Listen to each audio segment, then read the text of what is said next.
Hello everyone, welcome to my channel. So we are going to solve 11 times 11 divided 11 times 11.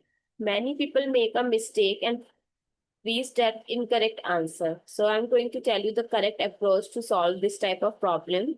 So here we have given two signs, that is multiplication and division.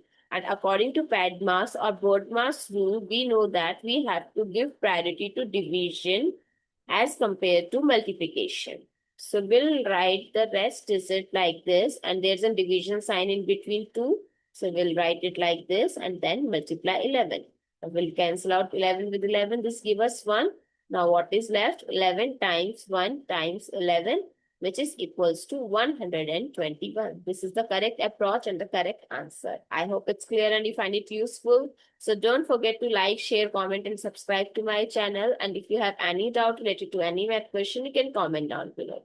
Thank you so much for watching this video. See you in the next video.